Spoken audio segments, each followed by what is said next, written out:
Sometimes life takes everything from you in one terrible sweep, leaving you standing in the snow with nowhere left to turn. Thora knew that feeling as she walked the frozen road to Hovstrand. Her husband dead beneath the waves, and her family having claimed everything she once called home. The giant warrior appeared through the falling snow like something from the old stories. Bjorn Hareksson sat tall on his warhorse, battle scars marking his face, and she expected him to ride past like everyone else. Instead, he stopped. When she told him she had nowhere to go, he said simply, "Then come with me." What started as two strangers sharing a cold road became something neither expected. Two broken hearts finding warmth in the hardest of winters. But what happens when kindness changes everything? Before we jump back in, tell us where you're tuning in from. And if this story touches you, make sure you're subscribed, because tomorrow I've saved something extra special for you. The silence stretched between them like the endless white expanse ahead, broken only by the steady crunch of hooves in snow and the whisper of wind through bare branches. Thora pulled her thin cloak tighter, conscious of how shabby she must appear beside this warrior, whose very presence seemed to command the winter landscape. Bjorn Hareksson. She had heard the name whispered in taverns and spoken with reverence around hearthfires. The bear of the broken shore, a man who had carved his reputation from the bones of his enemies and the loyalty of his followers. Yet here he rode, matching his warhorse's pace to her weary steps, asking nothing and offering everything with those 4 simple words. The fjells rose around them like sleeping giants, their peaks disappearing into the grey-white sky. This was the Norway her grandmother had sung about in the old songs, beautiful and merciless in equal measure, a land that tested every soul who dared call it home. Thora had been tested and found wanting. Her family's judgment had been swift and final when Eric's ship failed to return from the whale roads. A woman without a husband, without sons, was a burden they could not afford in the lean times ahead. She twisted the thin silver band on her finger, all that remained of the life she had built with careful hands and hopeful heart.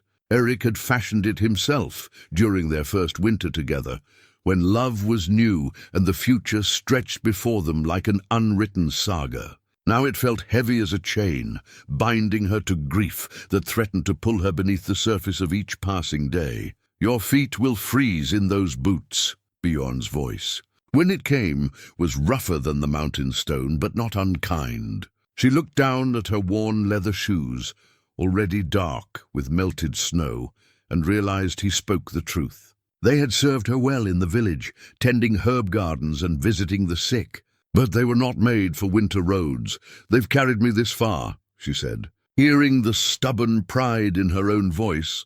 Something that might have been a smile touched the corner of his mouth. Aye, but far from where and to what end? The question hung in the air between them like frost. Thora found herself studying his profile, the weathered face beneath hair the color of old bronze, the careful way he held his massive frame in the saddle, as if conscious of the power he contained. His cloak, she noticed, bore the marks of countless campaigns. Tears mended with careful stitches, stains that spoke of blood and smoke and desperate hours when death walked close at hand. "I was wife to Eric Grimson of Vestfold," she said finally. "We had a good life there. A small holding, a garden where I grew healing herbs. He sailed with Jarl Thorstein's fleet last spring." She paused, watching her breath form clouds in the cold air. The storm took them somewhere beyond the Shetland Islands. "All hands lost." Bjorn nodded slowly, his grey eyes fixed on the road ahead. "I knew Grimson, a steady man with an honest sword. The sea took too many good souls that season." The simple acknowledgement meant more than all the carefully crafted condolences she had received from her late husband's family. This warrior had known Eric not as a name to be forgotten, but as a man worth remembering. The tight knot in her chest loosened just a fraction. "When the news came, his brother claimed the holding," she continued. "Said a woman alone couldn't work the land or defend it proper. My own kin agreed. Better to divide the property among those who could make use of it than let it fall to ruin under a widow's weak hands." The bitterness crept into her voice despite her best efforts. She had healed half the village over the years, had delivered their children and eased their dying. Yet when she needed shelter, they offered only cold charity, and the suggestion that she might find work as a servant in some distant household. "And where were you walking when I found you?" Thora almost laughed at the question. "Nowhere in particular. Away from what was, toward whatever comes next. I'd heard there might be work in Hovstrand for someone with healing knowledge. A monastery there, perhaps, or a jarl's household in need of a wise woman. Hovstrand is 3 days hard riding from here," Bjorn said. 2 weeks walking in good weather. In this snow, you'd never make it alive. The matter-of-fact statement should have frightened her, but instead she felt only a strange calm. She had made her choice when she walked away from Vestfold with nothing but the clothes on her back and her small pouch of healing herbs. Whatever the outcome, it would be her own doing. "Then I suppose fate had other plans," she said. This time the smile was unmistakable, transforming his stern features into something almost boyish. "Fate, aye. Or perhaps the gods grow weary of watching us stumble about alone in the dark. They rode, or rather, he rode and she walked, through the long afternoon, following tracks that seemed to exist more in Bjorn's memory than in any visible path. The snow fell steadily but not heavily, each flake adding to the pristine blanket that muffled all sound except their passage. Thora found herself falling into the rhythm of travel, her body remembering skills learned during childhood journeys with her father between settlements. As the light began to fade behind the mountains, Bjorn guided them to a small sheltered grove, where someone had once built a rough lean-to against a massive boulder. The structure still stood, though time and weather had left their marks. Without being asked, Thora began gathering what dry wood she could find, while Bjorn tended his horse and cleared space for a fire. The familiar tasks felt good after so many days of aimless wandering. She had forgotten how satisfying it could be to work alongside someone toward a common purpose. The easy dance of shared labor between people who understood their roles without need for discussion. Eric had been like that. A partner who knew when to lead and when to follow, when to speak and when to simply be present. "You've done this before," Bjorn observed as she coaxed flames from the small pile of kindling with practiced efficiency. "My father was a trader in his younger days.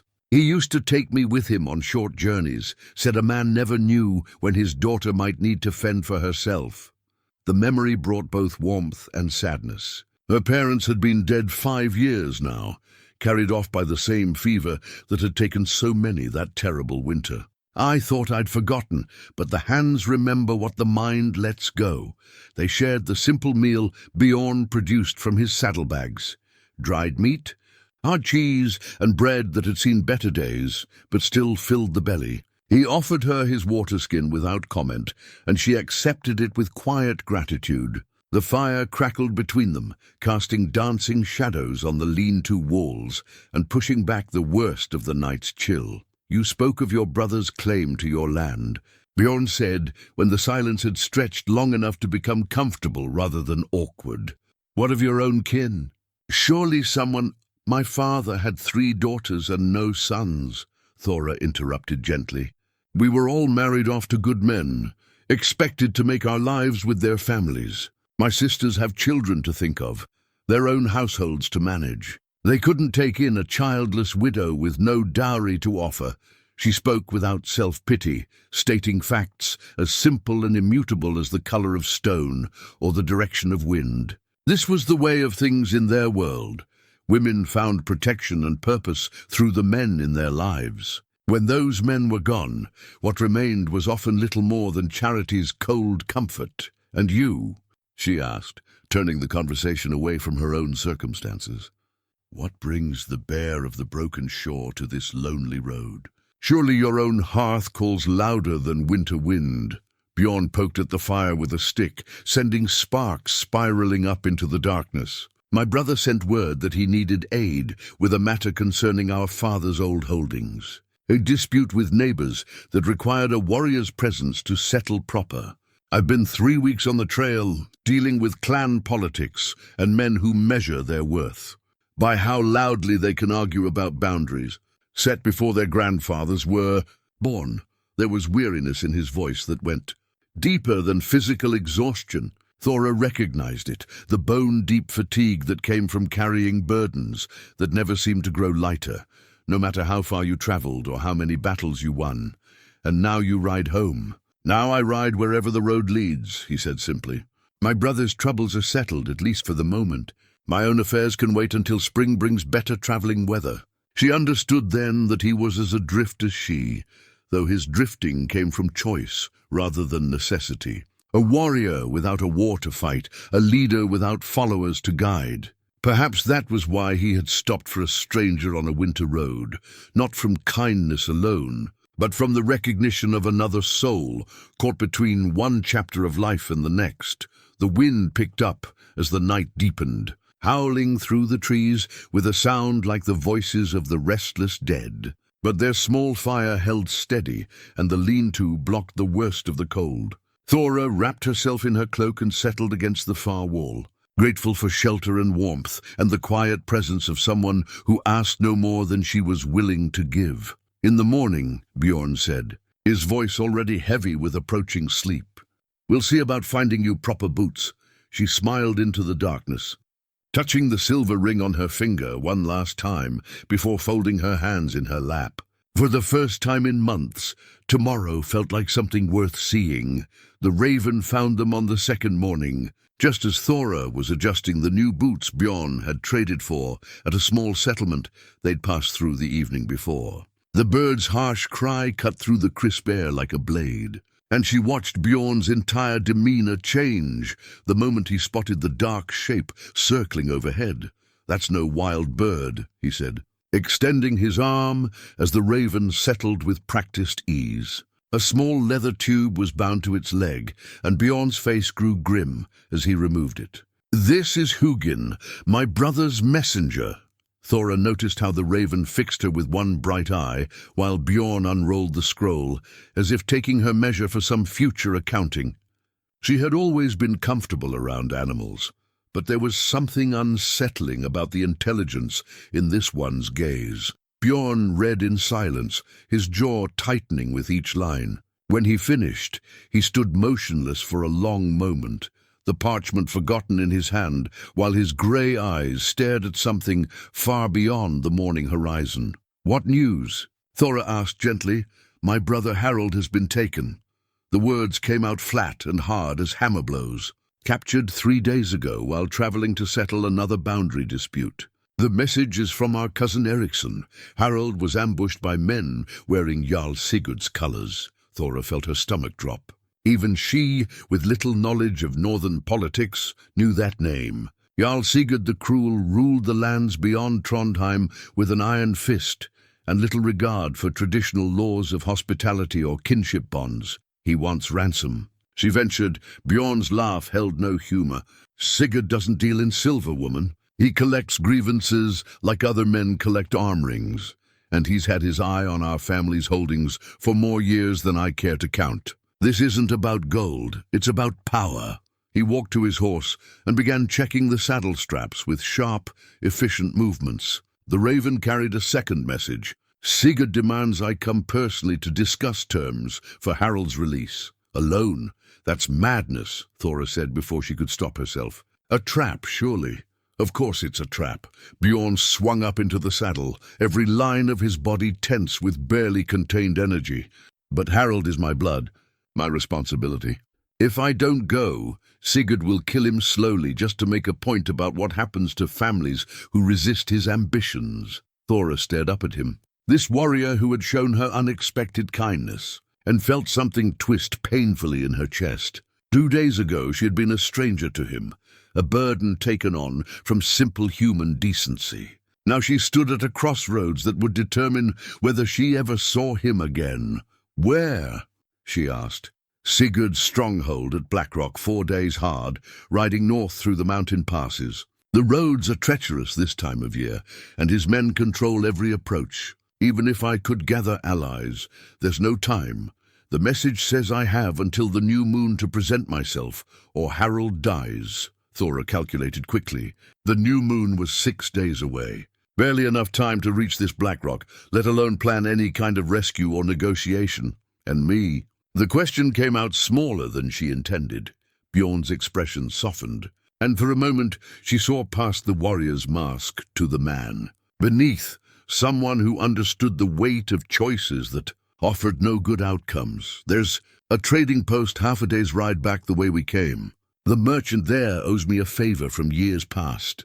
I'll leave you there with enough silver to see you safely to Hovstrand come spring. His wife is a good woman. She'll see you're treated proper. It was a generous offer, more than Thora had any right to expect. A warm place to wait out the winter, honest work tending the merchant's family, and safe passage to whatever future she could build for herself. Everything she had hoped for when she first set foot on this frozen road. So why did the thought of it feel like another kind of death? "How long since you've seen your brother?" she asked. 2 summers. Bjorn paused, studying her face with sudden wariness. "Why do you ask?" "A healer learns to read people, to understand what drives them towards sickness or health. You carry guilt about something, Bjorn Hareksson. It sits in your shoulders like an old wound that never properly healed." He was quiet for so long she thought he wouldn't answer. When he finally spoke, his voice was barely above a whisper. "Harold is 10 years younger than me. Our parents died when he was still a boy. Fever took them both in the space of a week. I was already grown, already making my name with sword and shield, but he needed more than a warrior for a brother. He needed someone to teach him how to be a man, how to read the currents of politics and alliance that keep a small holding safe from larger appetites." Thora waited, recognizing the careful way he chose his words, a man unpracticed in speaking of deep feelings, but determined to be understood. "Instead, I left him to learn from our cousins while I chased glory in foreign wars. Built my reputation fighting other men's battles while my brother tried to hold together what our father had built. Every raid I joined, every season I spent away from home, I told myself it was necessary, that the silver and fame I won would secure our family's future. And now you think this is your fault? I think a younger brother who'd been properly guided might not have ridden into an obvious trap without enough men to guard his back." Bjorn's hands tightened on the reins. "I think my duty was always here, not seeking adventure in distant lands." Thora absorbed this revelation, understanding now why he had stopped for a widow on a winter road. Guilt was a burden she knew intimately.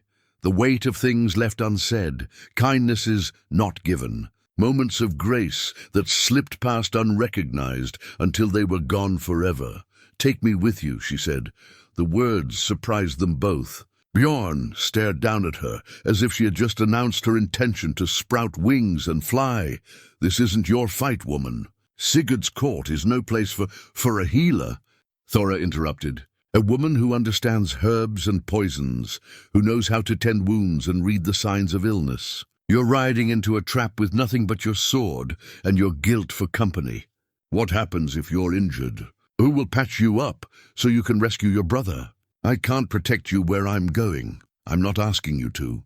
She stepped closer to his horse, looking up into his weathered face with all the determination she could muster.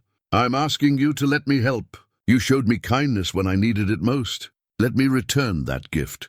Bjorn was quiet for a long time, his grey eyes searching her face as if trying to read some hidden truth written there. The raven on his shoulder cawed once, sharp and commanding, as if adding its own opinion to the debate. "You understand what you're asking," he said finally. "Sigurd isn't called the Cruel for his table manners. If this goes wrong, if we're captured or killed, there won't be anyone coming to rescue us in turn." Thora thought of Eric, dead beneath the waves in some distant storm, of the home she'd lost, the family who'd turned their backs, the long winter road that had led her to this moment of choosing. She had spent so many months being acted upon, shaped by the decisions of others, buffeted by forces beyond her control. Here finally was a chance to act instead of merely endure. "I understand," she said simply. Bjorn studied her for another heartbeat, then reached down to offer his hand. "Then we ride together, Thora Eriksdottir." And may the gods forgive us both for our foolishness. She grasped his forearm and let him pull her up behind him onto the horse's broad back. The raven took flight with an indignant squawk, circling overhead as they turned north toward the mountain passes and whatever fate awaited them at Blackrock. As they rode, Thora felt the silver ring on her finger, no longer a chain binding her to the past, but a talisman connecting her to the courage love had once given her. Eric was gone, but the strength he had helped her find still lived. She would need every bit of it in the days ahead. The mountain passes grew treacherous as they climbed higher, the path becoming little more than a suggestion carved into stone and ice. Bjorn's warhorse picked its way carefully through patches where the trail narrowed to barely the width of a man's shoulders, with nothing but grey sky and bitter wind on one side and a sheer drop into darkness on the other. Thora pressed herself against Bjorn's back, trying not to think about how far they might fall if the horse misstepped. She had never been comfortable with heights, and the thin air made her head swim, despite the slow pace they were forced to maintain. Behind them, Hugin followed at a distance, occasionally landing on rocky outcroppings to rest before taking wing again. "There," Bjorn said, pointing ahead to where the path widened into what might generously be called a clearing. "We'll rest there and let the horse recover." As they drew closer, Thora realized they weren't alone. 3 figures huddled around a small, smoking fire built against the lee side of a boulder.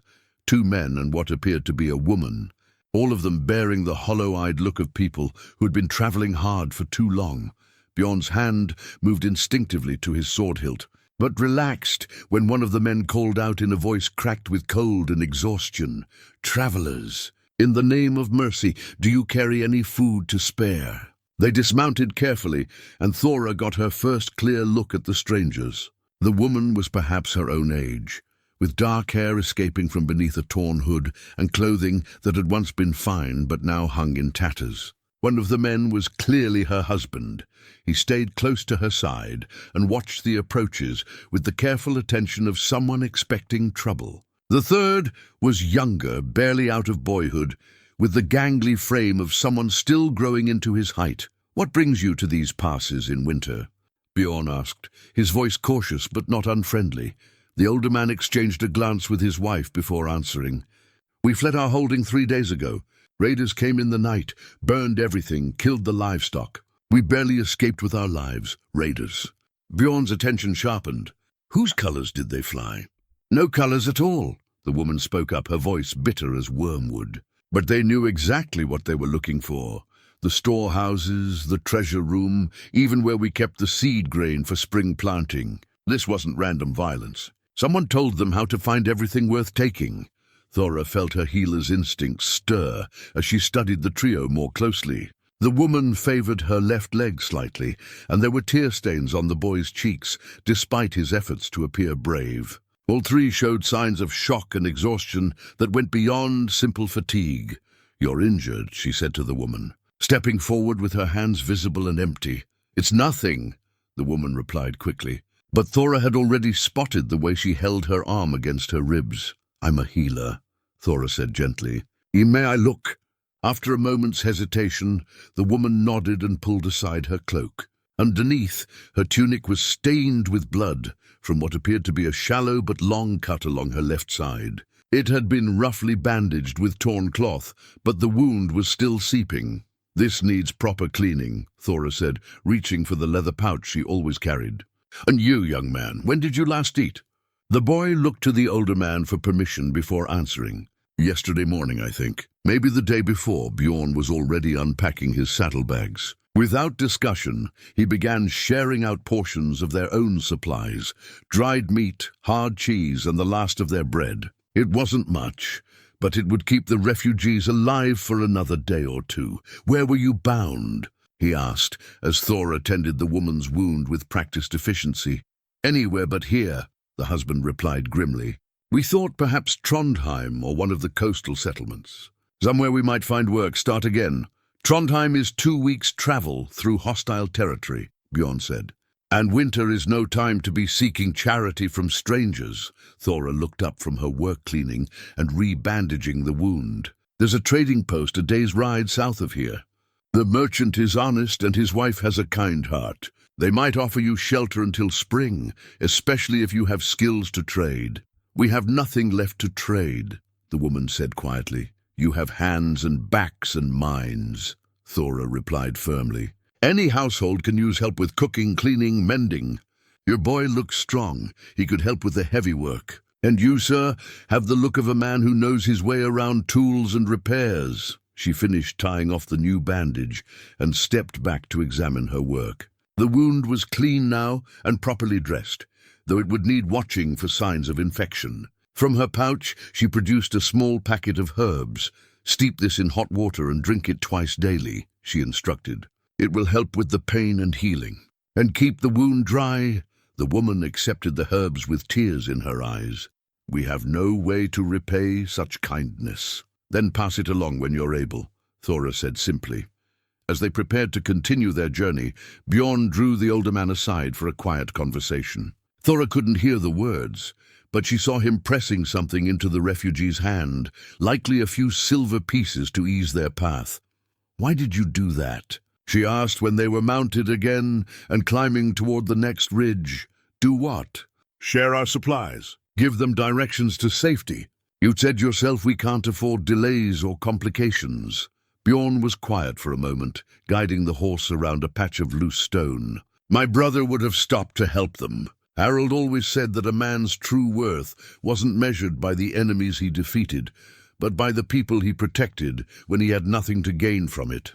And you disagree. I used to think such sentiment was a luxury for those who didn't understand the hard realities of survival. He paused, adjusting his grip on the reins. But watching you tend that woman's wounds, seeing the hope come back into their eyes when you offered them a path forward, perhaps Harold understood something I never learned in all my years of warfare. Thora absorbed this, feeling something shift in her understanding of the man she rode with.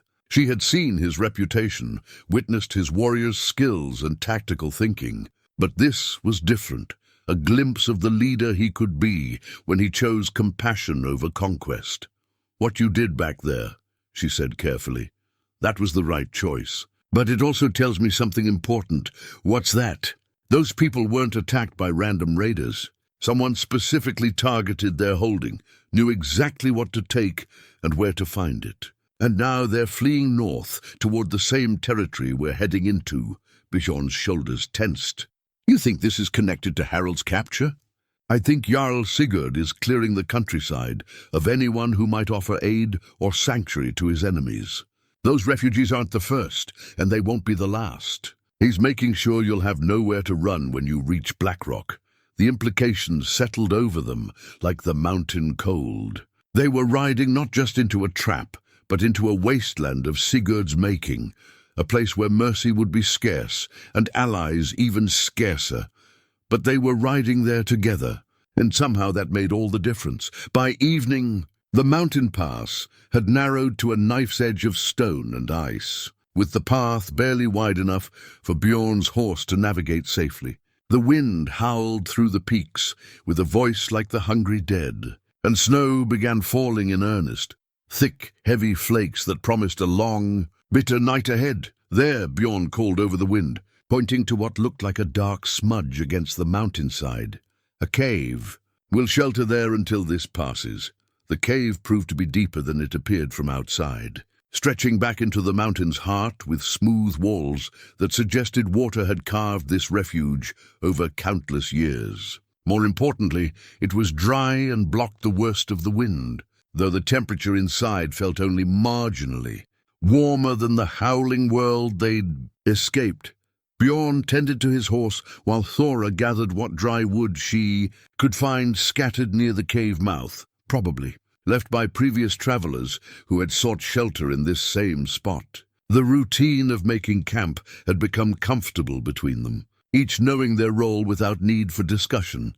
As she coaxed flames from reluctant tinder, Thora found herself studying Bjorn's movements in the flickering light. He handled his warhorse with the same care she'd seen him show the refugees, gentle but firm, attentive to the animal's needs. When he removed his sword belt and set it aside, she noticed how his hand lingered on the weapon's pommel. "Your father's blade?" she asked. Bjorn looked surprised by the question, then nodded slowly. "His and his father's before him. The runes carved here tell the story of 3 generations of our family."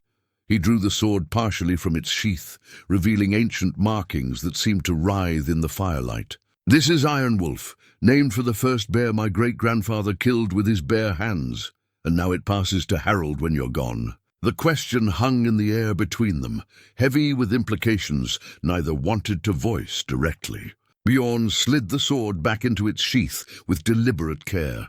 Harold has his own path to walk. He never had much interest in warrior's glory, prefers settling disputes with words rather than steel. Perhaps that's wisdom I was too proud to recognize. Thora heard the regret in his voice, the weight of choices made and unmade over the years. She understood that burden, the way guilt could settle into your bones like winter cold, making everything harder to bear. "Tell me about him," she said softly. A smile ghosted across Bjorn's features. "Harold has our mother's gift for reading people, understanding what drives them. When we were boys, he could settle arguments between the other children just by getting them to see each other's side. I thought it made him weak, all that talking instead of acting. He poked at the fire with a stick, sending sparks dancing toward the cave ceiling. The last time I saw him, we quarreled.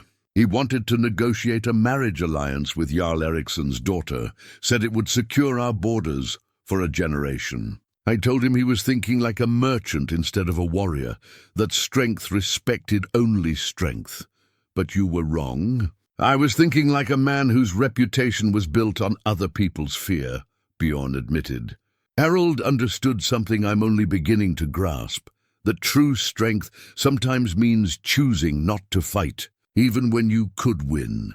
The wind outside reached a new pitch of fury, and despite the cave's protection, both of them moved closer to the fire. Thora pulled her cloak tighter and noticed Bjorn doing the same, though his heavy woolen garment seemed better suited to the conditions than her own thin covering.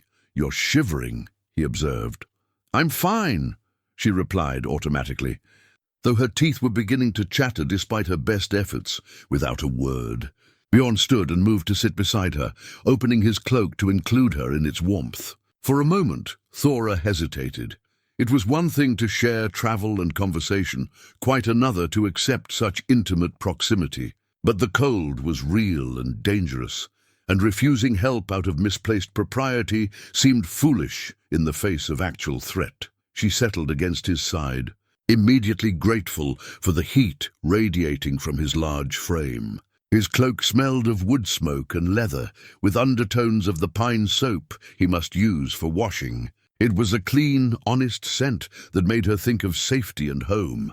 "Better?" he asked, his voice rumbling in his chest, where her head now rested.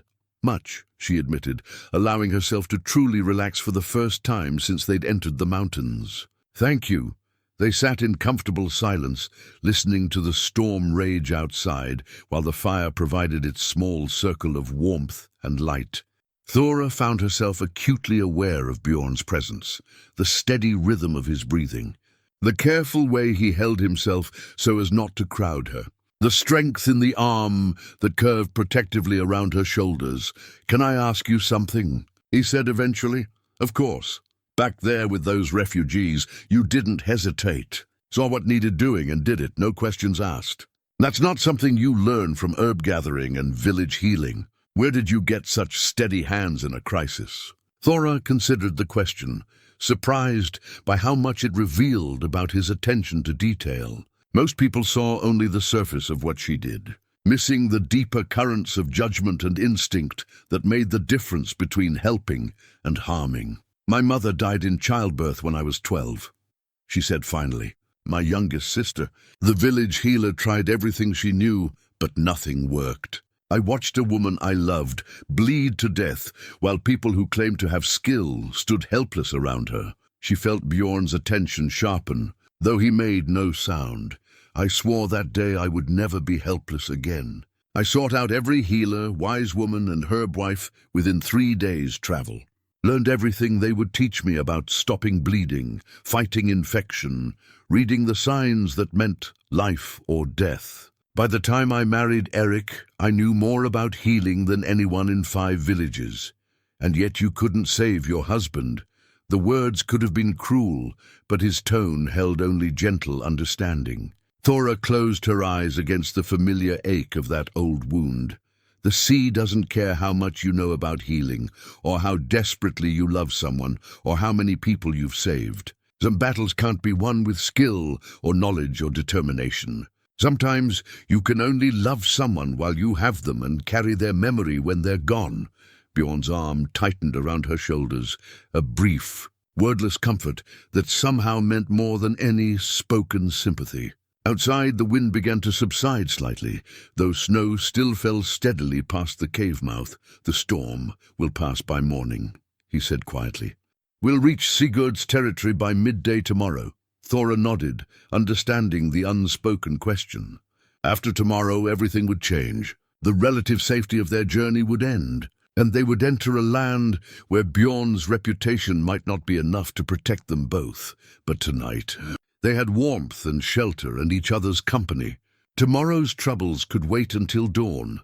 The morning brought clear skies and bitter cold that turned their breath to clouds of frost. Below them, the mountain path descended toward a valley where smoke rose from scattered farmsteads and the glint of a river caught the early sunlight. It should have been a welcome sight after the harsh mountain passes. But Thora felt her stomach tighten with unease as they picked their way down the treacherous slope. Sigurd's lands, Bjorn said grimly, confirming her fears. From here to Blackrock, we're in enemy territory.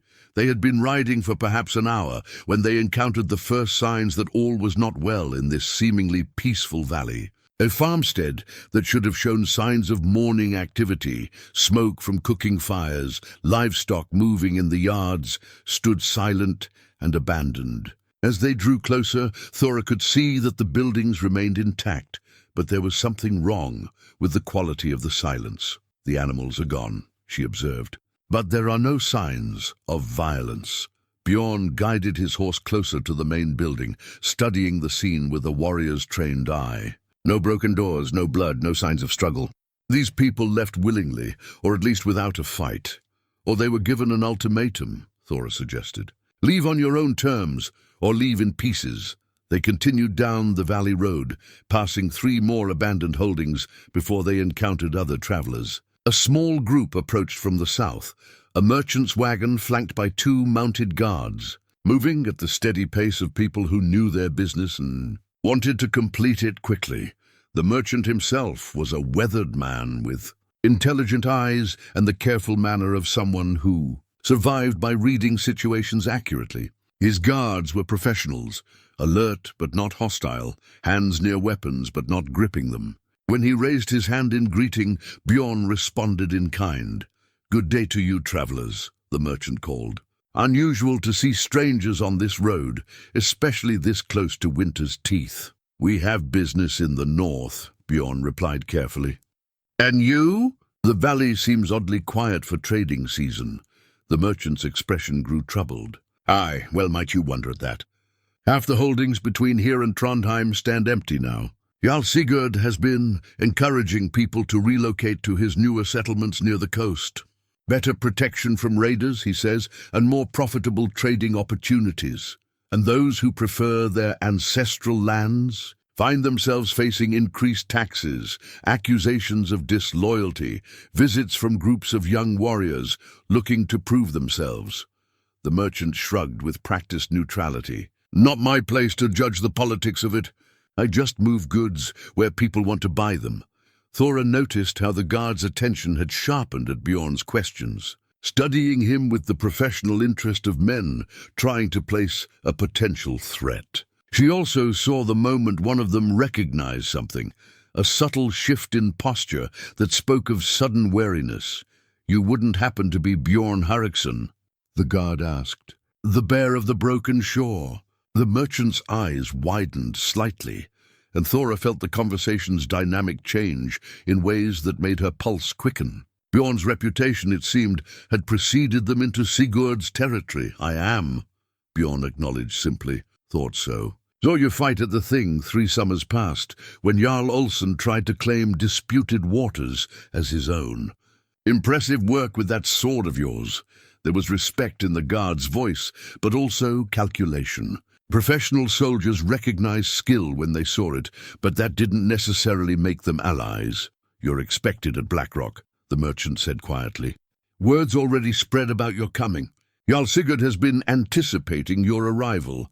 Has he now?" Bjorn's voice remained level, but Thora felt him tense behind her. "And what else do the local gossips say about my business here?" The merchant exchanged glances with his guards before answering. "They say Harold Hareksson overreached himself, tried to forge alliances that didn't sit well with those who prefer the old ways of doing things. They say his brother's reputation might not be enough to save him from the consequences of poor judgment." Thora felt anger flare in her chest at the casual dismissal of Harold's fate, but she also heard the warning beneath the merchant's words. They were riding into a situation where public opinion had already been shaped against them, where Bjorn's fearsome reputation might work against him rather than in his favor. "And what do you say?" she asked, surprising herself by speaking up. The merchant studied her with interest, as if noticing her for the first time. "I say that family loyalty is a virtue, even when it leads a man into difficult places. I also say that Jarl Sigurd collects old grievances like other men collect silver, and he's not known for his mercy toward those who cross him." One of the guards shifted uncomfortably in his saddle. "Perhaps we should be moving along. The road to Trondheim is long, and we want to make good time while the weather holds." But the merchant wasn't finished. He leaned forward slightly, his voice dropping so that only Thora and Bjorn could hear clearly. "If you're truly set on this course, be careful who you trust once you reach Blackrock. Sigurd has a talent for turning brothers against each other, friends into enemies. What looks like loyalty might be fear, and what sounds like honest counsel might be the whisper of someone trying to save his own skin." "Why warn us?" Bjorn asked. "Because I knew your father years ago when I was just starting in the trading business. He was an honest man who kept his word and treated fairly with those who had less power than he did. The world needs more such men, not fewer." With that, the merchant signaled his guards, and the small caravan resumed its journey south. Thora watched them disappear around a bend in the road, feeling strangely bereft. For a few moments, they had been talking with someone who wished them well rather than merely calculated their usefulness or threat level. "He was trying to tell us something," she said as they continued. "North.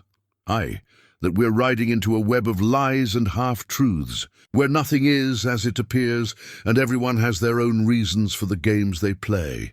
Bjorn paused, studying the road ahead, where it wound through a narrow gap between hills. "That guard recognized me, but he didn't act hostile.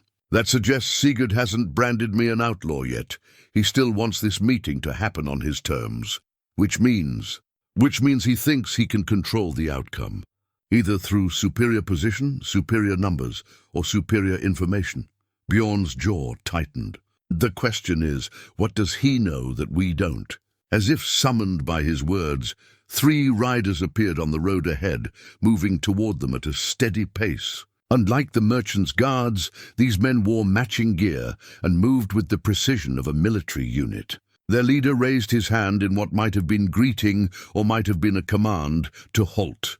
"Bjorn Hareksson," the leader called when they were close enough for conversation. "I'm Captain Thorson of Jarl Sigurd's household guard. My lord sends his greetings and bids you welcome to his lands." "Does he indeed?" Bjorn replied carefully. "He does. And he asks that you accept his hospitality this evening at the hall of his vassal, Jarl Eriksson, rather than spending another night in the cold. Hot food, warm beds, and the comfort of civilized company." Thora felt every instinct she possessed screaming warnings. This invitation sounded reasonable, even generous, but it would put them completely at the mercy of Sigurd's allies a full day before they were supposed to reach Blackrock. "Most gracious," Bjorn said. but I prefer to make my own way to our meeting. Surely your lord understands a warrior's desire to approach such matters under his own power." Captain Thorson's smile held no warmth. "I'm afraid my lord was quite insistent. He worries about bandits on the roads, especially with such a famous guest traveling in his territory. He would be devastated if anything happened to you before you could conduct your business properly." The threat beneath the courtesy was clear as mountain water. They could accept this hospitality or face the consequences of refusing Jarl Sigurd's generous protection. Thora saw Bjorn weigh their options and come to the same conclusion she had reached. They were outnumbered in hostile territory, with no allies and nowhere to run. Sometimes the only choice was to walk deeper into the trap and hope you were clever enough to find a way out from the inside. "Then we accept with gratitude," Bjorn said formally. "Lead on, Captain." Jarl Hareksson's hall stood on a low hill overlooking the valley, its longhouse design speaking of old traditions mixed with new wealth. Smoke rose from multiple chimneys, and the sound of activity within suggested a household that prospered under Sigurd's protection. As they approached the main entrance, flanked by Captain Thorson's guards, Thora noticed armed men positioned at intervals around the compound, too many for simple household security. "Welcome." "Bjorn Hareksson," called a voice from the hall's doorway. Jarl Hareksson himself emerged, a man of perhaps 50 years with silver threading his beard and the soft look of someone who enjoyed his comforts. "It has been too long since the Bear of the Broken Shore graced our humble hall." "Jarl Hareksson," Bjorn replied with formal courtesy as he dismounted. "Your hospitality is most generous, though unexpected." "Nonsense! When Jarl Sigurd mentioned you would be traveling through our territory, I insisted on the honor of hosting you." Eriksson's smile seemed genuine, but his eyes remained calculating. "And who is your lovely companion?" "Thora Eriksdotter," Bjorn said simply. "A healer and wise woman." Thora caught the slight emphasis on her skills and understood the message. She was useful enough to be worth protecting, not merely a burden to be discarded when convenient. She inclined her head politely to their host while studying the faces around them. Too many watching eyes, too many hands resting casually near weapon hilts. Inside the hall, tables had been arranged in the traditional pattern, with the high table for honored guests and lesser tables filling the space below. The meal was generous: roasted meat, fresh bread, ale that spoke of quality brewing. But Thora noticed how their escorts had positioned themselves throughout the hall, never far from the doors or windows. "Tell me," Hareksson said, as they settled into their places at the high table, "what news from the southern territories? We hear such interesting stories about political movements and changing alliances. The same old concerns that have occupied Jarls for generations." Bjorn replied carefully.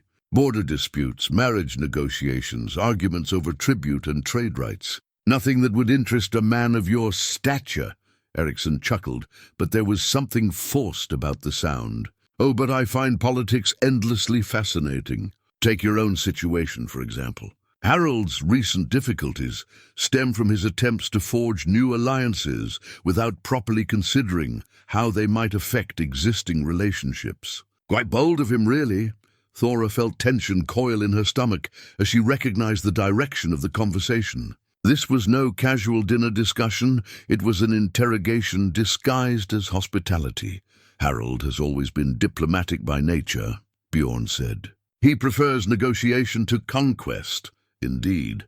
Though sometimes diplomacy can be mistaken for weakness by those who prefer more direct approaches to problem-solving." Hareksson gestured to a servant who refilled their ale cups. "Jarl Sigurd, for instance, has always admired your own reputation for decisive action. He speaks quite highly of your military accomplishments. Generous of him. He's particularly interested in your thoughts on loyalty, what a man owes his family versus what he owes his community. Complex questions, especially when the two loyalties come into conflict." Thora saw Bjorn's jaw tighten almost imperceptibly. The trap was closing around them with silken words and implied threats. She found herself studying the hall's layout, counting exits and noting the positions of armed men. If this went wrong, when this went wrong, they would need to move fast. Loyalty is indeed complex, she said, surprising both men by entering the conversation. In my experience healing the sick, I've learned that sometimes what appears to be loyalty is actually fear dressed in prettier clothes. And sometimes what looks like betrayal is actually the courage to choose principle over convenience. Hareksson's attention sharpened on her with uncomfortable intensity. How perceptive. You speak as one who has observed human nature closely. Healing requires understanding why people make the choices they do. Pain and fear can drive men to actions they might otherwise find abhorrent. But so can love and hope when they're given the chance to flourish. And which do you think motivates Harold's current situation? The question was clearly a test, though Thora wasn't entirely sure what answer Hareksson hoped to hear. She took a sip of ale to buy herself time to think. Aware that Bjorn was watching her with careful attention, I think Harold acted from love for his family, his people, his desire to build something lasting rather than merely take what others had built. Whether that was wisdom or foolishness depends on perspective, but the motivation itself deserves respect, even when it leads to unfortunate consequences. Especially then, it's easy to respect choices that work out well. The measure of character is how we judge those who fail while trying to do right. Hareksson leaned back in his chair, studying her with new interest. You speak of Harold as if you knew him personally, yet my understanding is that you've only recently joined Bjorn's company. The casual observation felt like a blade sliding between ribs, accurate and painful. Thora realized she had been defending a man she'd never met based entirely on Bjorn's descriptions and her own hopes about human nature. It was a dangerous mistake that revealed too much about her emotional investment in their mission. I know Bjorn, she said simply, and I trust his judgment about the people he loves. Touching, Hareksson murmured. And yet love can blind us to harsh realities. Tell me, Bjorn, do you truly believe your brother is innocent of the charges Sigurd has brought against him? I believe Harold deserves a chance to answer those charges before impartial judges, not disappear into Sigurd's dungeons while convenient evidence is manufactured against him. The temperature in the hall seemed to drop several degrees. Hareksson's smile became fixed and cold, and Thora noticed how conversations at the lower tables gradually died away as men sensed the shift in mood. Careful words, my friend.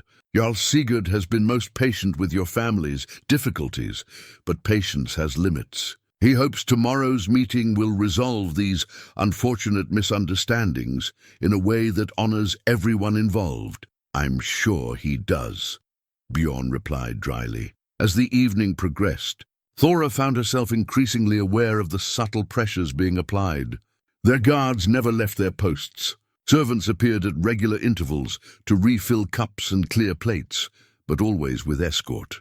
When she asked directions to the necessary facilities, an armed woman accompanied her and waited outside. Most telling of all was the absence of the very refugees they had helped in the mountain passes. She had expected to see evidence of Sigurd's relocated population, but the hall contained only Hareksson's own people and obvious military personnel. Whatever had happened to the displaced families, they were not benefiting from their lord's promised protection and prosperity. Late in the evening, as the formal meal concluded and men began settling around the fires for drinking and storytelling, Hareksson drew Bjorn aside for what he characterized as a private discussion of mutual interests. Thora found herself escorted to guest quarters by two women who seemed friendly enough, but never left her alone. The room was comfortable, a proper bed with clean blankets, a brazier providing warmth, even a small table with washing basin. But the window was narrow and positioned too high to serve as an escape route, and she could hear guards moving in the corridor outside. Luxury, perhaps, but luxury that felt increasingly like a well-appointed prison. She settled by the window and looked out at the compound below, noting the positions of sentries and the layout of buildings. Tomorrow they would continue to Blackrock, where the real confrontation awaited. But tonight's hospitality had made one thing crystal clear. They were no longer travelers seeking a meeting. They were prisoners being delivered to their fate, wrapped in courtesy and political niceties that couldn't quite disguise the underlying threat. In her pouch, she felt the small wooden toy one of the refugee children had dropped during their flight, a simple carving of a horse, worn smooth by young hands. It reminded her of innocence lost and the cost of the games powerful men played with other people's lives. Tomorrow, she and Bjorn would discover what price Sigurd intended to extract for. Harald's presumed crimes, the question was, whether they would live long enough to pay it. The morning brought no freedom from their elegant captivity. Captain Thorson appeared at dawn with a fresh escort of 6 men, all wearing Sigurd's colors and the professional bearing of warriors who expected trouble. As they prepared to continue the journey to Blackrock, Thora noticed how their supposed protectors had arranged themselves, a careful formation that would prevent any attempted escape while maintaining the fiction that this was an honor guard rather than a prison detail. The final approach to Blackrock took them along a ridge that offered commanding views of the fortress below. Sigurd had chosen his stronghold well, built on a natural outcropping of black stone that gave the place its name, with approaches that could be easily defended and sightlines that extended for miles in every direction. The walls rose from the living rock, like something that had grown there rather than been built, and banners snapped in the wind above towers that spoke of serious military purpose. Impressive, Bjorn observed. His tone carefully neutral. Jarl Sigurd takes security seriously, Captain Thorson replied. These are troubled times, with raiders and political agitators threatening the peace of honest folk. Thora bit back her response to that characterization, focusing instead on studying the fortress's layout. Multiple gates, overlapping fields of fire, defensive positions that would make any assault a bloody nightmare. If this went wrong, they would not be fighting their way out. The outer courtyard bustled with activity, soldiers drilling, servants moving supplies, craftsmen working on weapons and armor. Everything spoke of a domain that prospered under strong leadership, but Thora noticed the quality of the watchfulness around them. Too many eyes tracking their movement, too many hands resting near weapon grips. The entire place felt like a trap waiting to spring. They were escorted through a series of gates and courtyards, each more defensible than the last, until they reached the main hall where Jarl Sigurd waited to receive them. The man himself proved smaller than Thora had expected. Not physically imposing like Bjorn, but carrying the kind of presence that commanded attention through intelligence and will rather than mere size. His hair was iron grey, his face marked by the lines of someone who calculated constantly, and his eyes held the cold assessment of a predator studying potential prey. Bjorn Hareksson, Sigurd said, rising from his high seat as they entered. At last we meet properly. Your reputation precedes you, as does your devotion to family obligations. Jarl Sigurd. Bjorn's voice remained level, despite the obvious mockery in their host's greeting. I've come as you requested. Now I ask to see my brother. Of course, of course. But first, surely we can discuss this matter like civilized men. Share a cup of ale, talk through the complexities of the situation. I find that many problems resolve themselves when reasonable people take time to understand each other's perspectives. The hall had been arranged for formal audience, with Sigurd's advisors and war leaders arranged in careful order around the central space. Thora counted at least 30 armed men within easy reach, not including whoever might be positioned out of sight. If violence erupted here, it would be over very quickly. Where is Harald? Bjorn repeated, ignoring the invitation to diplomatic pleasantries. Sigurd's smile took on a sharp edge. Safe and well cared for, I assure you, though perhaps not as comfortable as he might wish, given the seriousness of the charges he faces. What charges? Treason, primarily. Conspiracy to undermine legitimate authority. Illegal negotiations with enemies of the realm. The usual concerns when ambitious men overreach their proper stations. Thora felt ice form in her stomach as she recognized the pattern. These were accusations that could justify almost any punishment. Vague enough to be impossible to disprove, but serious enough to warrant death. I demand to see him, Bjorn said, his hand moving unconsciously toward his sword hilt. Demand. Sigurd's eyebrows rose in apparent surprise. Come now, my friend. You're a guest in my hall, not a conqueror making ultimatums. Perhaps we should discuss what you're prepared to offer in exchange for your brother's continued well-being. The negotiation that followed was a masterpiece of political manipulation.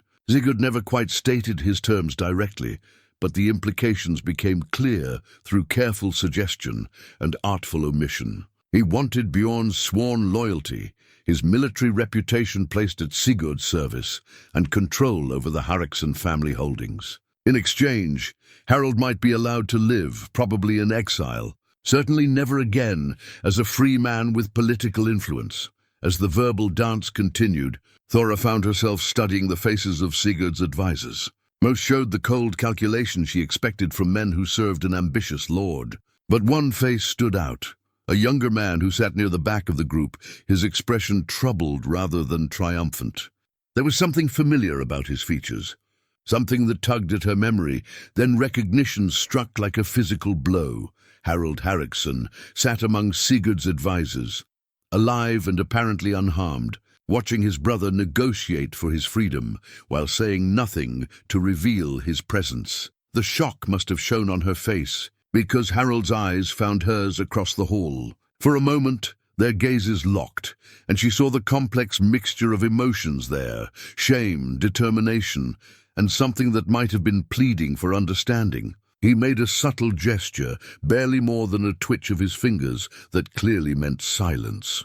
Thora's mind raced as she tried to process what she was seeing. Harold wasn't a prisoner, he was a participant.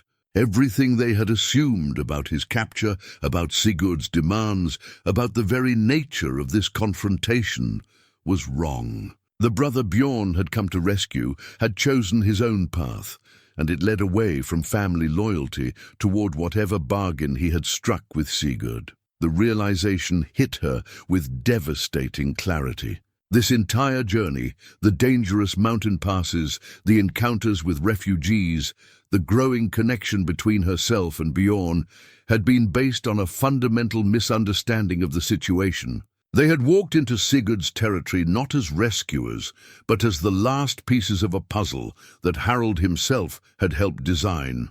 "You seem distracted." "My dear," Sigurd said, his attention suddenly focused on her with predatory interest. "Perhaps the discussion of politics bores you, or perhaps you've noticed something that interests you more than our negotiations."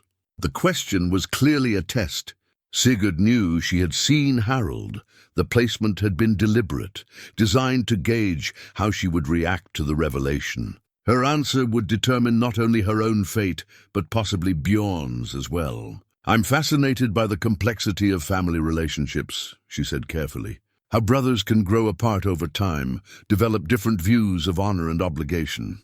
It must be painful when blood calls to blood, but minds no longer meet." Sigurd's smile was sharp as a blade. "Indeed, Harold has been most helpful in explaining the evolution of his thinking on various matters. Haven't you, my young friend?" Harold rose slowly from his seat, his face a mask of conflicted emotions. When he spoke, his voice carried the weight of decisions that could never be undone. "Brother," he said simply, meeting Bjorn's stunned gaze across the hall, "I had hoped you would stay away." The silence that followed was absolute. Thora watched Bjorn's face cycle through disbelief, understanding, and something that might have been relief mixed with devastating disappointment. The brother he had come to save didn't want salvation, at least not the kind Bjorn was offering. "You joined him willingly," Bjorn said, his voice barely above a whisper. "I chose survival over pride," Harold replied. "I chose building something lasting over defending empty gestures. Sigurd offered me a place in something larger than our small holding, larger than the old feuds and petty jealousies that have kept our people fighting each other for generations. You chose betrayal. I chose the future." Harold's voice strengthened with conviction. "Look around you, brother. See what can be built when men work together instead of against each other. Sigurd doesn't just conquer, he creates. Trade routes, defensive alliances, prosperity for those wise enough to accept his leadership." Thora felt the ground shifting beneath everything she thought she understood. This wasn't the simple story of a brother's rescue that had driven their journey. It was something far more complex, a clash of visions about power, loyalty, and the price of peace in a violent world. But as she watched Bjorn struggle with this revelation, she also saw something else in Harold's face. Beneath the confident words and political justifications, she caught glimpses of doubt, of a young man trying to convince himself as much as his brother that he had chosen correctly.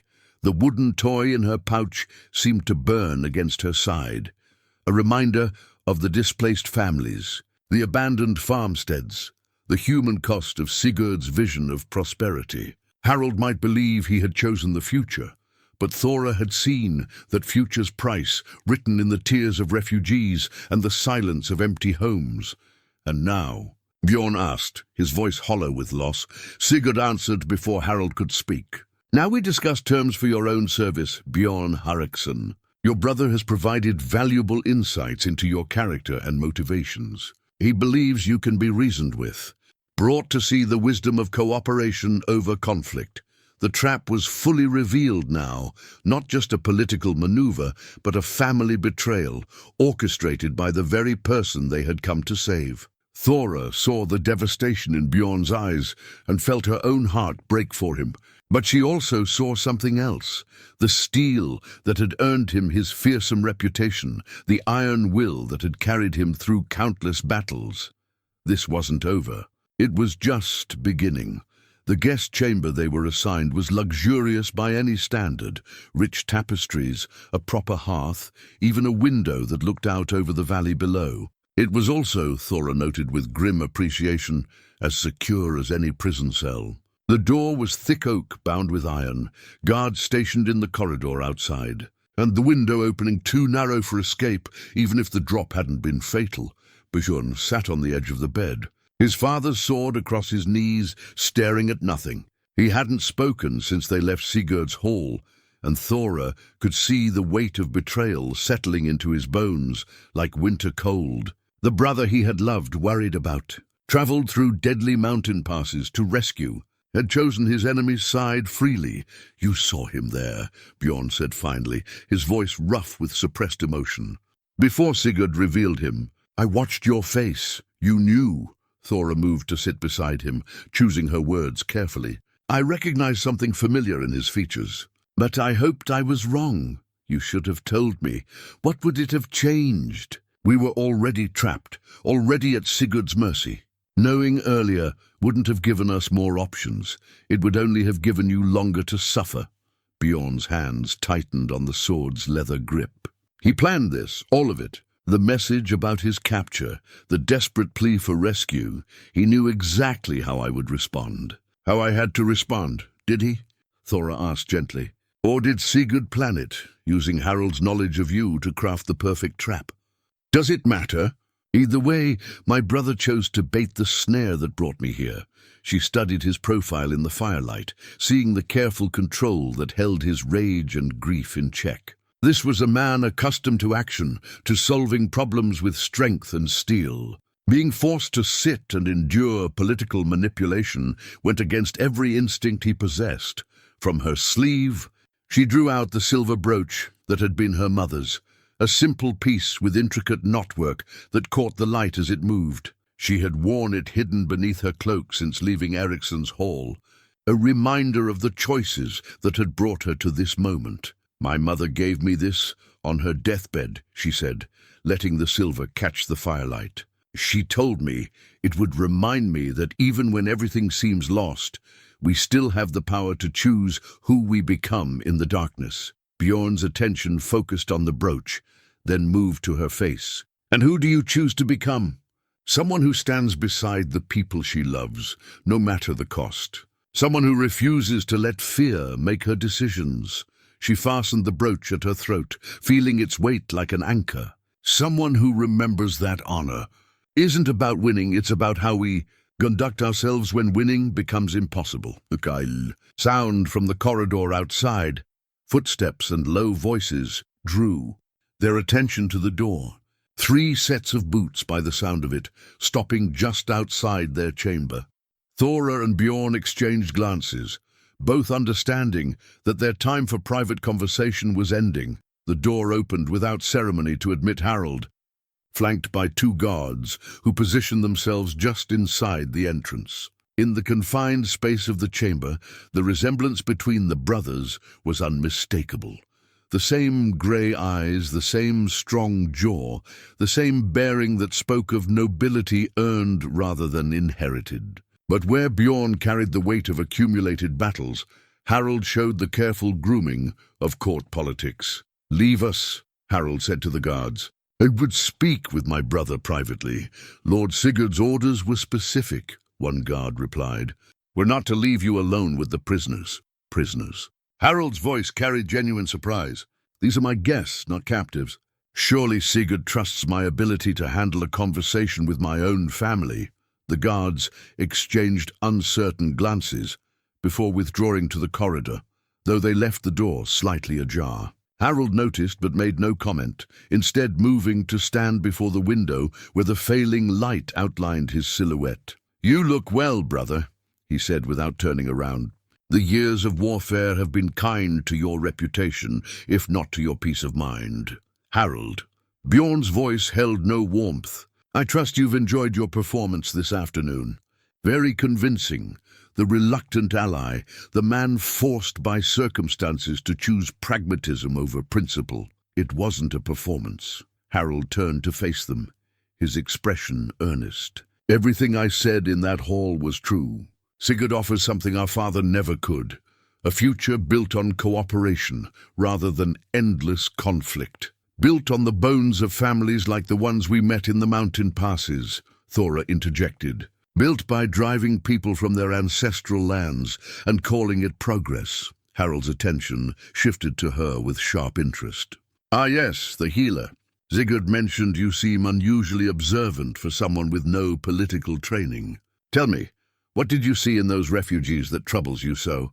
"I saw people who had lost everything through no fault of their own, cast out from lands their families had worked for generations. I saw children carrying toys as their only remaining treasures, and parents trying to maintain hope when they had nowhere left to turn. And where would those families be now if Sigurd hadn't offered them new settlements? Dead in their beds when the next wave of raiders came calling, or starving through a winter they couldn't survive alone." Harold's voice carried the passion of genuine conviction. "You see displacement, I see salvation. At what cost?" Bjorn asked quietly. "How many families have to be saved before your new order is complete?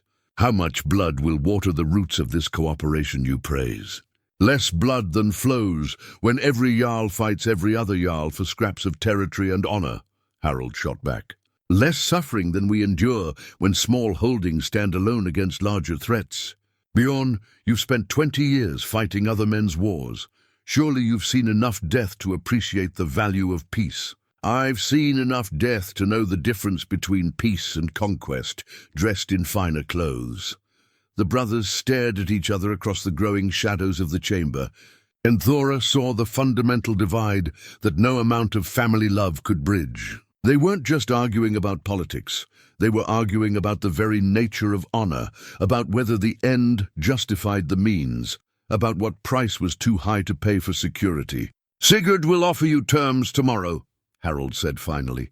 "Command of his armies, a place at his side in building this new order. He values your reputation, your tactical brilliance. You could have everything, wealth, power, the chance to shape the future of the North, in exchange for my oath of loyalty to a man who rules through fear and calls it wisdom. In exchange for ending a conflict that serves no one and costs everyone dear." Harold stepped closer, his voice dropping to urgent whisper. "Brother, I know you. I know the weight you carry from all the battles, all the choices that kept you away from home when I needed guidance. This is your chance to make amends, to use your skills for building instead of destroying." Bjorn was quiet for a long moment, his gaze moving between his brother's face and the sword still resting across his knees. When he spoke, his voice carried the finality of a man who had wrestled with his demons and reached a conclusion. I've made my share of mistakes, Harold. Left you to face challenges I should have helped you through. Let pride and ambition pull me away from responsibilities I should have embraced. For that I am truly sorry." Harold's face brightened with hope. "Then you'll consider, but I won't compound those mistakes by betraying everything our father taught us about honor. I won't serve a man who destroys to build, who calls conquest cooperation and displacement salvation." The hope died in Harold's eyes, replaced by something that might have been grief. "Then you choose death over wisdom. I choose principle over convenience. I choose to stand with those who have nowhere else to turn, rather than join those who would give them nowhere to go." Harold glanced at Thora, then back at his brother. "And you?" he asked her. "Will you follow him into pointless martyrdom, or do you have the sense to accept Sigurd's protection?" Thora felt the weight of the choice settling around her like a cloak. She could claim to be an innocent bystander, plead for mercy as a healer with no part in political conflicts. Sigurd might even believe her, might find use for her skills in his expanding domain. She could live, could find a place in the new order Harold described, could build some semblance of the quiet life she had lost when Eric died. Instead, she reached for Bjorn's hand, lacing their fingers together in plain sight of his brother. "I choose love over fear," she said simply. "I choose to stand beside a man of honor, rather than kneel before one who has none." Harold closed his eyes briefly, pain flickering across his features. When he opened them again, the expression there was resigned and final. "Sigurd hoped you might see reason. I told him you wouldn't, that you were too proud, too stubborn, too attached to outdated notions of individual honor to accept the necessity of collective action." His voice carried genuine sorrow. "I hoped I was wrong. You were right about my character, if wrong about calling it a flaw," Bjorn replied. Harold moved toward the door, then paused with his hand on the latch. "The morning will bring Sigurd's final offer. Reject it, and there will be no further negotiations, no appeals for mercy." "Are you certain this is how you want our story to end?" "I'm certain this is how it has to end," Bjorn said. "The choice was never really mine to make. It was made for me by everything I am, everything our parents taught us to value. Everything I've learned about the cost of compromising principle for security." Harold nodded slowly, as if the answer had been expected, even as it was dreaded. "Then may the gods grant you an honorable death, brother. It's the only gift I have left to offer." The door closed behind him with quiet finality, leaving Bjorn and Thora alone with the certainty of what tomorrow would bring. But as the fire burned low in the hearth, and they held each other in the growing darkness, Thora felt no regret for the choice they had made. Some things were worth dying for: love, honor, the refusal to let fear dictate the shape of justice. Tomorrow would test whether they were strong enough to pay the price their principles demanded. Dawn came grey and cold, with frost covering the window and the sound of horns echoing across Blackrock's courtyards. Thora woke to find Bjorn already dressed and checking his weapons, the calm deliberation of his movements, speaking of a man preparing for his final battle. She rose quietly and began her own preparations, braiding her hair back severely and checking the contents of her healing pouch, not because she expected to need medicines today, but because the familiar ritual steadied her hands and heart. "No regrets?" Bjorn asked, watching her face in the grey light. "None," she replied firmly. "Whatever comes, we face it together." The guards came for them as the morning bells finished ringing, a full escort this time that included Captain Thorson and 6 armed men.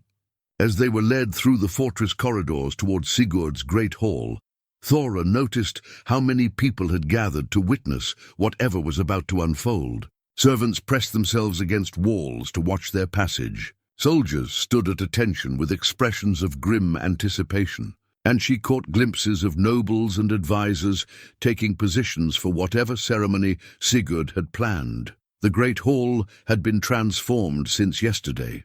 Where before it had been arranged for negotiation, now it resembled a court of judgment. Sigurd sat in his high chair, with the formal regalia of his authority displayed around him, banners bearing his colors, weapons that spoke of military might, advisors arranged in careful order to emphasize his power. Harold stood to his right, wearing rich clothing that marked him clearly as part of Sigurd's inner circle. But it was the object in the center of the hall that drew Thora's attention and sent ice through her veins. An ancient horn sat on a wooden stand, its carved surface yellow with age and its brass fittings green with corrosion. She had heard descriptions of such instruments in the old stories, horns of calling that could summon aid across vast distances, that bound warriors to oaths and sealed the fate of those who heard their voice. "Bjorn Hareksson," Sigurd announced as they were brought before his chair, "I offer you one final opportunity to serve wisdom over pride. Kneel before me, swear your oath of loyalty, and accept command of my armies. Your brother has spoken eloquently of your tactical genius and the value you could bring to our cause." Bjorn remained standing, his grey eyes fixed steadily on Sigurd's face. "I've heard your offer, Jarl Sigurd. Now I make one in return. Release every family you have displaced from their ancestral lands. End your campaign of conquest disguised as cooperation. Govern through justice rather than fear, and I will consider your authority legitimate enough to discuss terms." Sigurd's laugh was sharp and cold. "You stand in my hall, surrounded by my warriors, your life hanging by a thread of my mercy, and you dare make demands. I stand here as a free man, making choices based on principle rather than fear. The location doesn't change the nature of the choice." "Very well." Sigurd gestured toward the horn with theatrical formality. "Let it be recorded that Bjorn Hareksson, called the Bear of the Broken Shore, has rejected the generous offer of his rightful lord and chosen the path of rebellion against lawful authority." Harold stepped forward, his face pale but his voice steady. "Brother, please, this is your last chance to become something I despise." Bjorn interrupted gently. "Harold, I understand why you made your choice. I even respect the hope that drove you to it. But I cannot walk the same path. Then you choose death over life, destruction over building, the past over the future." Harold's voice cracked slightly on the final words. "I choose honor over survival, principle over convenience, love over fear." Bjorn reached out to clasp his brother's shoulder, a gesture of farewell that spoke of deep affection, despite their fundamental disagreement. "And I choose to remember the brother who taught me that true strength sometimes means accepting loss rather than compromising everything you believe." Harold closed his eyes briefly, pain etched clearly on his young features. When he opened them again, Thora saw the resolution there, and something else that made her heart race with sudden, desperate hope. "Very well," Sigurd said, rising from his chair with formal ceremony. "Let the horn be sounded. Let it be known throughout the north that those who reject my authority face the consequences of their choice." Captain Thorson moved toward the horn, but Harold's voice stopped him cold. "Wait." Every eye in the hall turned to the younger Hareksson brother as he stepped forward, his hand moving to the horn's carved surface. His voice, when he spoke, carried the weight of a decision that would reshape everything. This horn has sounded the call to arms for 5 generations of Jarls. It has summoned warriors to defend the innocent and bound oath brothers to stand together against overwhelming odds. He lifted the instrument with reverent care, its ancient weight seeming to steady his resolve. But it has never been used to execute honorable men for refusing to abandon their principles. "Harold," Sigurd's voice carried warning, "remember where your loyalties lie." "I do remember," Harold replied, raising the horn to his lips. "I remember that my brother taught me what honor looks like, even when I was too young and foolish to appreciate the lesson. I remember that some things matter more than survival." The sound that emerged from the ancient horn was not the single commanding note of execution that Sigurd expected. Instead, Harold blew the complex pattern that every warrior knew, the call for aid, the summons that bound all who heard it to come to the defense of those in mortal peril. The transformation in the hall was immediate and electric. Warriors who had stood at formal attention suddenly shifted, hands moving to weapons, as the ancient call stirred something deeper than political allegiance. Thora saw confusion in some faces, calculation in others, and in a few, hope. The horn's call echoed through Blackrock's stone corridors, and within moments the great hall erupted into chaos. Warriors loyal to Sigurd moved to seize Bjorn and Thora, but others, men whose grandfathers had answered that same call in desperate hours, hesitated just long enough to change everything. In that heartbeat of uncertainty, Harald threw himself between his brother and Captain Thorsson's reaching hands. "The horn has been sounded," Harald declared, his voice carrying over the confusion. "By ancient law, all who hear its call are bound to defend those in mortal peril, regardless of political allegiance."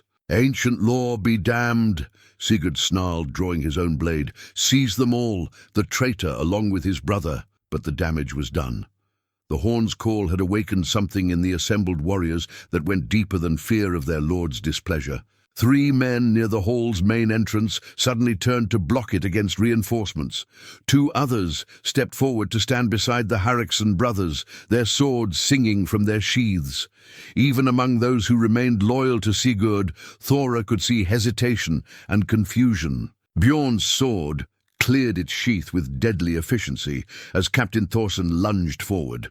The 2 warriors met with a crash of steel on steel that sent sparks flying in the morning light. Thorson was skilled and experienced, but Bjorn had earned his reputation in battles where hesitation meant death. The captain's blade swept wide in a powerful cut that should have taken Bjorn's head from his shoulders, only to meet empty air as the bear of the broken shore flowed aside with liquid grace and opened Thorson's throat with a backhand stroke. Around them, the hall exploded into violence.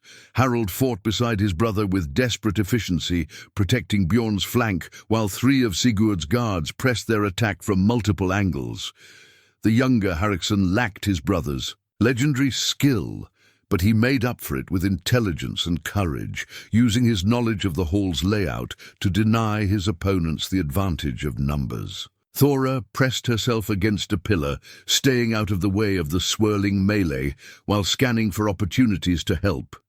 Her healing knowledge included understanding of anatomy, where to cut to disable rather than kill, how to use pressure points and leverage to overcome stronger opponents. When one of Sigurd's men stumbled backward from Harald's desperate parry, she was there with her belt knife, sliding the blade between his ribs with surgical precision. The battle's tide began to turn as more warriors answered the horn's ancient call. The great doors burst open to admit men who had been drilling in the courtyard, their loyalty to old traditions overriding newer political obligations. But Sigurd's personal guard fought with the ferocity of men who knew their lives depended on their lord's victory, and the outcome remained uncertain. Through the chaos, Thora caught sight of Sigurd himself, standing behind his high chair with a curved bow in his hands. He was drawing a bead on Bjorn, who was fully engaged with 2 opponents and unable to defend against the archer's attack. Without thinking, she threw herself forward, reaching for Bjorn's heavy cloak and yanking it wide just as Sigurd loosed his arrow. The shaft that should have pierced Bjorn's heart instead caught in the thick woolen fabric, and Thora felt the whisper of death pass between them as she pulled him down behind the shelter of an overturned table. For a moment, they huddled there together, sharing breath and heartbeat while steel rang around them, and she saw something kindle in his grey eyes that went deeper than gratitude. "Together," he said, the single word carrying the weight of everything they had discovered about each other on the long road to this moment. "Together," she agreed, and they rose as one to face whatever came next. The shared cloak that covered them both became a symbol of their unity as they moved through the battle. Bjorn's swordwork was magnificent, economical, deadly, beautiful in its terrible efficiency. But it was their partnership that proved decisive. Thora anticipated his movements, covered his flanks, used her knowledge of anatomy and pressure points to disable opponents who might otherwise have overwhelmed them. They fought not as 2 separate people, but as a single entity with complementary skills. Harald's voice cut through the din of battle as he engaged Sigurd directly. the two men circling each other with drawn blades, while chaos swirled around them. "It didn't have to be this way," the younger man said, his sword weaving defensive patterns against Sigurd's aggressive attacks. "You could have ruled through justice rather than fear." "Justice is a luxury for those with the strength to enforce it," Sigurd replied, his blade seeking Harald's heart with cold precision. "I offered you everything: power, wealth, the chance to shape the future. Instead, you chose sentiment over sense." "I chose to remember who I was before I met you," Harald said, and drove forward with sudden, desperate courage. The clash of their blades rang like a bell above the other sounds of combat, and Thora knew that whatever happened in that personal duel would determine the fate of everyone in the hall. Around them, the battle began to slow, as warriors on both sides paused to watch their leaders settle the matter with steel and blood. The ancient ways demanded that honor be satisfied, and Harald, perhaps for the first time in his life, was ready to pay honor's price. The duel between Harald and Sigurd ended not with dramatic swordwork, but with a simple misstep on blood-slick stone. Sigurd's blade, seeking Harald's heart in a final desperate thrust, found only air as the younger man sidestepped with newfound grace. Harald's return stroke, guided by instinct rather than skill, opened Sigurd's sword arm to the bone. The tyrant's weapon clattered to the floor, and with it fell the fear that had held his followers in line. The silence that followed was profound. Warriors on both sides lowered their weapons as they absorbed the reality of what had just occurred. Jarl Sigurd the Cruel, who had terrorized the north for a decade, sat bleeding on his own throne, while his youngest enemy stood over him with quiet dignity rather than triumphant rage. "It's finished," Harald said simply, his voice carrying to every corner of the great hall. "No more displacement, no more families driven from ancestral lands, no more calling conquest cooperation." He looked around at the assembled warriors, his gaze taking in faces marked by doubt and hope in equal measure.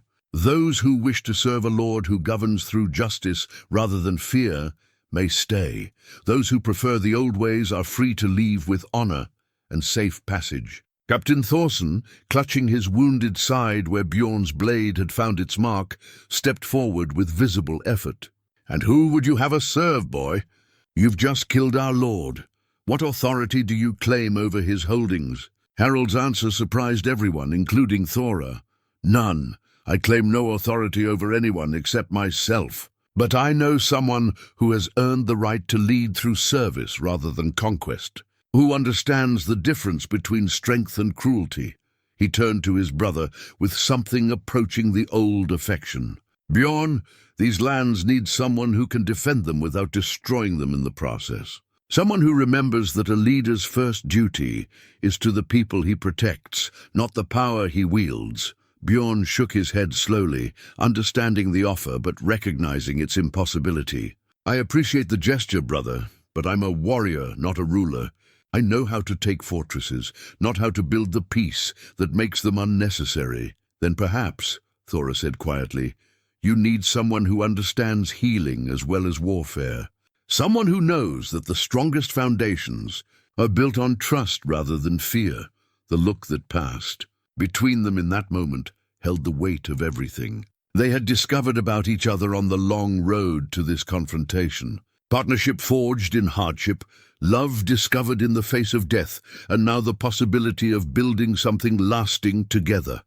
"A joint rule?" Harald asked, genuine curiosity in his voice. "The warrior and the healer governing through shared wisdom." "Something like that," Bjorn replied, his hand finding Thora's and holding it firmly. "Though I think we'll need someone with political skill to help us navigate the complexities of actually implementing such an arrangement." Harald's smile was the first genuinely happy expression Thora had seen on his face since their arrival at Blackrock. "I know someone who recently learned the difference between clever politics and wise governance. Someone who owes his family a considerable debt for the pain his poor judgment has caused." The negotiations that followed took the better part of 3 days, but the outcome surprised everyone with its practical wisdom.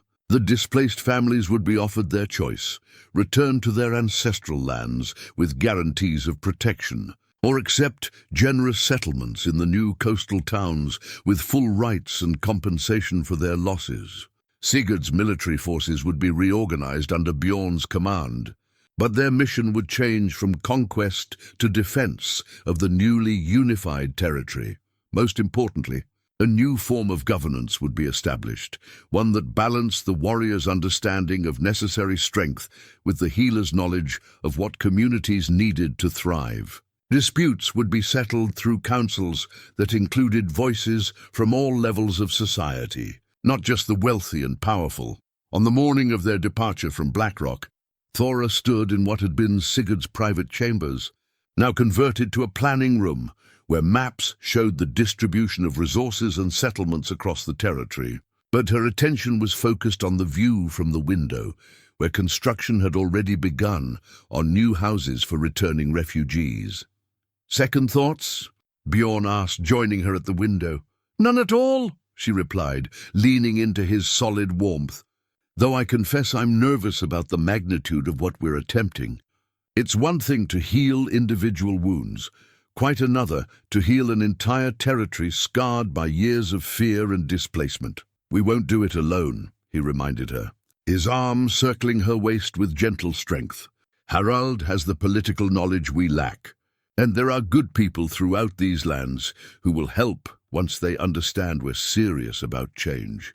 From her traveling pack, Thora drew out the foundation stone they had selected together, a piece of granite from the mountain passes where they had first shared warmth and trust. Tomorrow, it would be placed as the cornerstone of their new hall, not a fortress built for war, but a home designed for the kind of life they intended to build together. "When I walked that frozen road away from Vestfold," she said, turning the stone in her hands, "I thought I was walking toward an ending.